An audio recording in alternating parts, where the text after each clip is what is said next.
Hello there, I'm Scotty. You're not, and we are on the Sequel-A-Thon 2. We are chugging along with the City Slickers 2, The Legend of Curly's Gold, or as the title sequence dictates, City Slickers, The Legend of Curly's Gold. So, this film takes place 1 year after the events of the first film. It's now Mitch's 40th birthday, which was the whole thing in the first one. I'm almost 40 years old. What am I gonna do? You know? So, yes, it's his 40th birthday, and he brings Phil once again, played by. So, like most of the cast from the last film came back. You got, you know, at one point or another in the film, you have the same actors. You got Billy Crystal, Daniel Stern, Jack Palance. I'll explain that later. The Shalowitzes are back for a cameo at the end, and even Stone, the guy who was in charge of the thing, of the cattle drive, comes back for a cameo. And the wife and the daughter, but Jake Gyllenhaal is not there. So, yeah. The first film was 91. This is 94, so it's actually 3 years later the film came out, but 1 year of time has passed. So, yeah. We have a newcomer, John Lovitz. He's replacing Bruno Kirby's character, Ed. Ed is not mentioned once in this movie. They talk about the cattle drive, never mention that Ed was there. They just never mention him again at all. He doesn't exist anymore. What I don't like is, like, sometimes with sequels, they gotta make things where not everything is good, because everything was good by the end of it, and then things seem down. So, Phil is still in the dumps. He got a divorce from Arlene, but he's gone down the dumps. His life never really picked up. He and Bonnie didn't work out, and so he's contemplating suicide. He even says at one point, you wonder if it's even worth, staying alive. And meanwhile, this actually starts with a dream that really isn't connected to anything. It only serves to haunt him when weird things start to happen. But yeah, it's a dream. He goes to Curly's grave, and Curly bursts out of the grave and tries to kill him, and he wakes up, and we get the same thing from the first film where his mom calls, dad calls, his birthday, sort of thing. And then he starts seeing Curly where he goes. He sees him on the train, and he sees him outside his window on his birthday night. Now, he brings Phil home for his birthday and discovers his brother is there. His brother, Glenn, played by John Lovitz. And if you're wondering, where was he in the last film? Because it was his birthday. They established that this guy is sort of deadbeat. He'll disappear for years at a time, and only shows up when he wants money. So that is the reason why he wasn't in the last film, because he didn't exist yet, and also he's a deadbeat. So he didn't need anything, But he's there for the birthday because he needs a place to stay. He orders Mitch's wife to make a sandwich for him, which is kind of weird. It's quoting The Godfather, despite the fact that it only happens twice in this film, here and then later, but doesn't go anywhere. Mitch, they moved out of the city, and sort of, I don't know, it doesn't look much different, I guess, but it's supposedly different. They moved out of the city, living like a country thing, because they have the calf, which is now a year old, and he's pretty much full grown, because animals do that. And yeah, I forgot the calf's name. He says at the beginning, Walt. But they do. I thought this was going to be eye rolling at first, because they do a joke that's kind of cliche, where Glenn's like, oh, I tried to help your cow. You might need to get your cow checked. What do you mean? Well, I tried to help out, so I tried to milk it, and I tugged, and nothing came out. One, you must not have tugged long enough. Because two, you tugged on his dick. They even say that. I'm like, this is probably a little more vulgar with the language than the first film. It's still PG-13, but there's a lot more shit and this kind of vulgar humor in this than the first one. But so Mitch and his wife are having the sexy times for his birthday, and he goes to put Curly's hat on to foreplay, I guess, and he finds a secret map inside that's supposed to lead to a treasure. Well, now he's not focused on the sex, even though he'd be like, hey, I'm gonna be rich, I'm gonna get laid too. Let's put back in there and let's go. And so he fakes an orgasm, which, guys can't fake orgasms. I don't understand why people keep pointing out, oh yeah, I fake it all the time, there's that Seinfeld episode where people talk about how they faked it, Kramer says he faked it. Guys can't fake it. Do you know why they can't fake it? I guess if you're wearing a condom, maybe. When you pull out, they're going to see there's nothing in there. Unless you take it off quick, throw it in the garbage. But if you're just going in there al dente, they're going to feel it. And, it's never implied they use a condom, so you think she would feel it, right?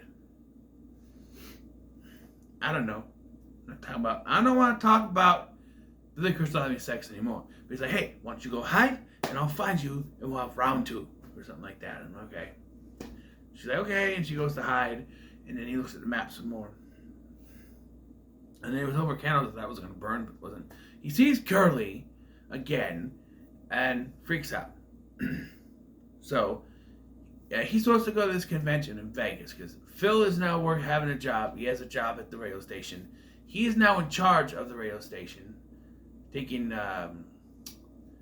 Jeffrey Tambor's job from the first one. He's now in charge, and he gave Phil his old job, basically. And Glenn's like, well, how come you didn't give me the job? Glenn has proven himself to be untrustable, so that's why he didn't get the job. He got him a job once and never showed up to it, so it's understandable. But he invites him to Vegas. That's before it becomes a treasure hunt. So the three of them decide to go on a treasure hunt, and it's revealed that later that Phil ran his mouth to the people they were buying the stuff from, which it turns out they're in on it, sort of. There's something. It's revealed at the end is kind of confusing, head scratching. I gotta really think about it, but so they go out there and they are, find their way to using the map. They do gags such as Glenn uses a magnifying glass too much and it burns a hole in the map. And there's a whole thing where Phil goes to take a shit and he thinks he gets bit by a rattlesnake, but really he just sat on a cactus. And they use the term suck my ass too many times. Or suck Phil's ass. Suck on Phil's ass or whatever. To the point to when the curly lookalike comes along, we'll talk about it. And he's like, what? No more no shenanigans, no more. We'll be serious now. But it's a good check balance. Ah, yes. Doing that though, I'm going to go, ah, yes, the shit, the doo-doo, the poo-poo. That's not Jack Palance. That's Tales from the Hood, which I could never properly review those movies. I'm sorry. As a white dude, I don't think I had the talent to review those movies. Although I thought about buying the first one, don't know how I'll ever review it. It's like the movie Antebellum. I started watching that movie to review it, and I'm like, oh boy, no. A white dude like me cannot review this kind of movie. I'm sorry. The Jordan Peele movies are subtle enough that, it's okay. But when it's something like that, if you ever seen Antebellum, you know what the whole message of that movie is. I don't know if that's appropriate for me to review it. I haven't even finished that movie. I should, just to finish it. But because I was like, if I'm not gonna review this movie, I don't know if I'm comfortable enough to finish watching this, but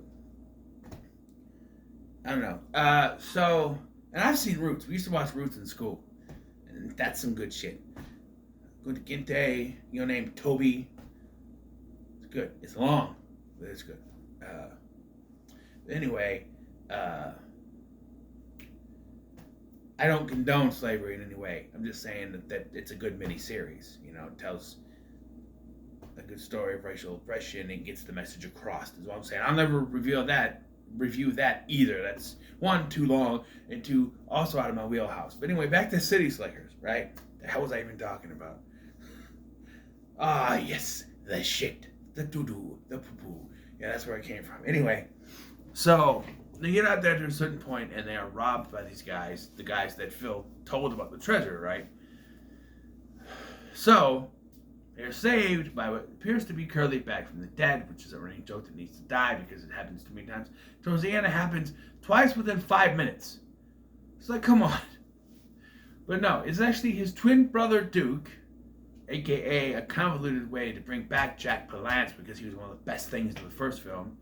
And Duke is not the opposite of Curly, but he's more gruff, more of a loner, more, give me the map and I'll go do it myself. And they, no way. And then he says, I have half is more than enough. So he's going to take half and the rest have to share the other half. Although they promised Glenn $7 million. So, Anyway,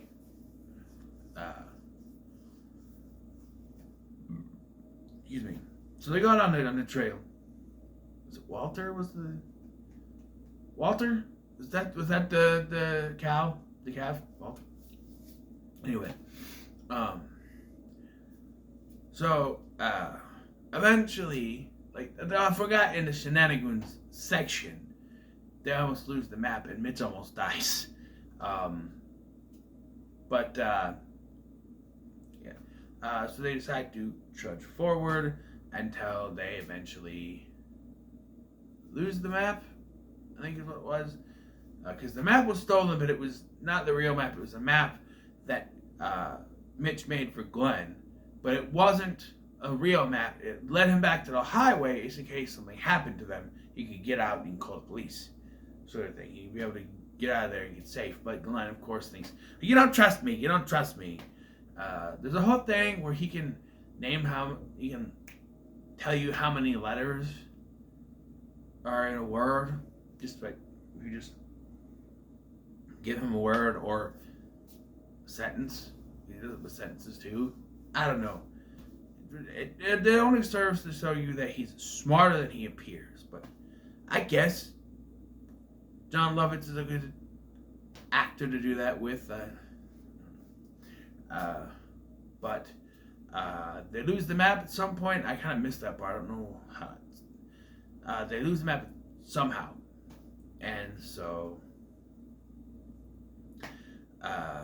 they're like, okay, we got to turn back now. There's no way to go. But Glenn says he remembers it. He was able to look at the map quick when they were looking at it the other day. So this takes place over a couple of days because they say, when you're looking at it yesterday. Like, okay, so that was only yesterday. So when he burned the map of the thing. But so he knows. And he's like, hey, you do this, this, and this. Like the frozen people and the buffalo's back or whatever. And like, yeah, whatever. And then a storm hat. So you got to trust me. Fine, I'll trust you. Snap cut to it's now storming. Oh yeah, trust you. That joke wasn't needed, but I understand why they did it.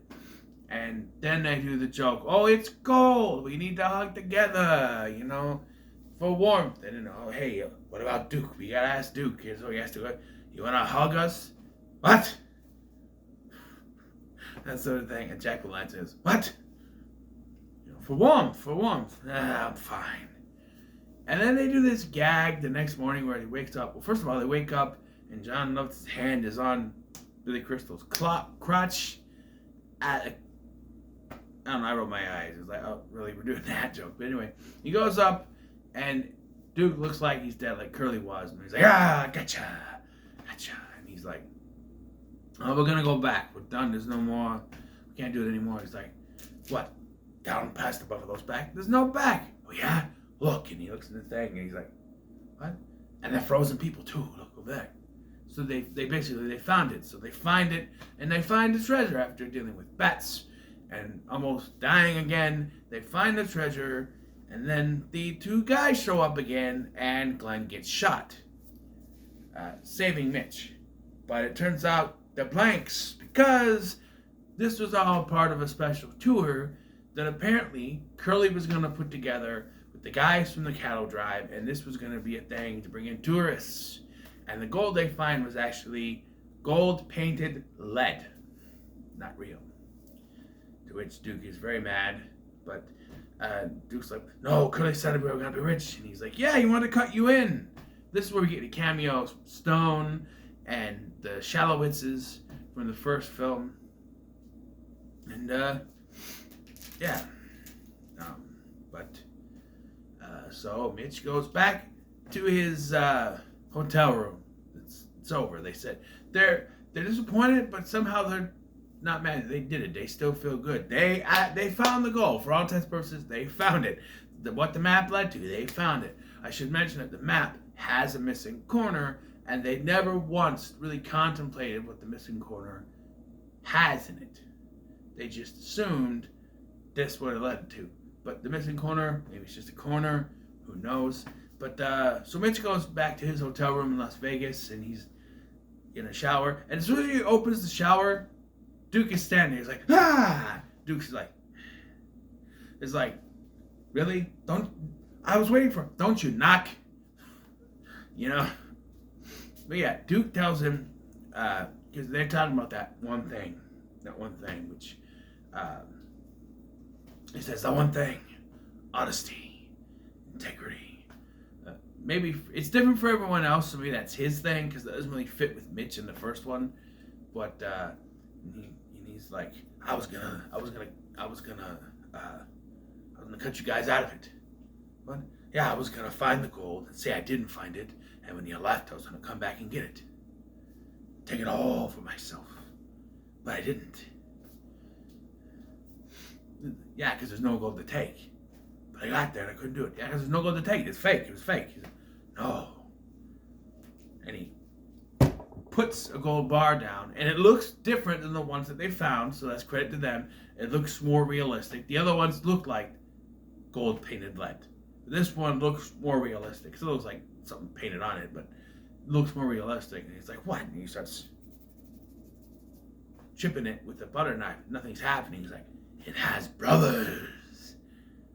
Oh, hi. Oh, they're happy, you know. And I do like, I'll say this before this. He's like, oh yeah, it's nice to see you. My wife's on her way up here. I got a whole lot of yelling ahead of me.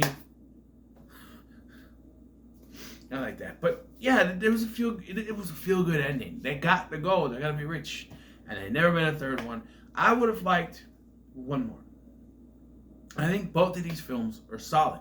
The first one, this one, the acting is great. The whole idea of getting out, you know, that scenery, great. You know, Jack Palance is great. It's like playing two characters, but they're not too different enough. I do like when he describes that their mother died. She was 95, stabbed in a bar fight. She didn't die of old age. She was stabbed in a bar fight. I like that. I laughed. And the treasure was hidden there by Lincoln Washburn, their father. And yeah, because he explains that it was moved. That's what that corner says. The corner says it was moved and buried somewhere a little bit north of that, I think, northwest or whatever, northeast, whatever. And that's where he found it, but he couldn't give it up. But yeah, these movies I think both the movies are solid. I did enjoy this one, maybe a little bit more than the first one, but I'll still say it's pretty good. Now, my plans have changed. So, well, not kind of, sort of. So, my initial idea was to review only 3 movies today, which I'm still sticking to. But, unfortunately, it wasn't 3 new movies because I had to redo 28 weeks later. So, but I still did 3 reviews today. My next one was going to be Weekend at Bernie's 2, but because I'm not going to do the review till tomorrow, and I need something I can do during work and stuff, I'm changing it to, I'll just bring it over. I don't know what that noise was, ignore it. Crank 2, High Voltage, which, in compiling the list of sequels, I saw this and went, I did this, right? I did it? Yeah, I did this. And I'll look it up. I looked it up. I didn't do it. I was doing a weekend of Jason Statham stuff, and the 2 sequels of his I didn't do, Transporter 3, which I did in the first Sequel-A-Thon, and Crank 2. If I had known that I hadn't done this yet, I probably would have done this in the last Sequel-A-Thon. I don't know, but there it is. And I have the Blu-ray, Jason Statham Blu-ray set, which has the digital on my Vudu. I'm going to watch it there. So, yeah. That goes there. I have the stack of the ones I've done so far right here. Eventually, I'm going to have to do something because it's going to get too big. But, yeah, so what are your thoughts? I say, yeah, pretty good, yeah. So what are your thoughts on City Slickers 2? Let me know in the comments below. Share, like, share, and subscribe. Thanks for watching. I've been Scotty, and I'm going to take the rest of the night to rest up. It's very simple. I'm going to play a little 2K23, do some My Jam shenanigans. Not for the channel, just for myself. I have a separate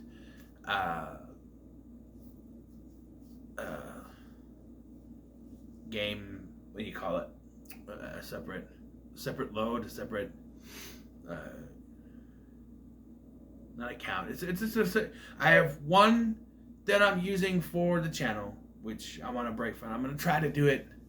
I want to get this done first, and I can do season 3 of that, and sort of then relax and do some franchises, some smaller ones, some bigger ones. Who knows? So I have one that I do for the channel and one that I'm doing on my own, where I am in control of WCW, and I kind of only played like almost a year, almost the 25-week year in it, one season, I should say.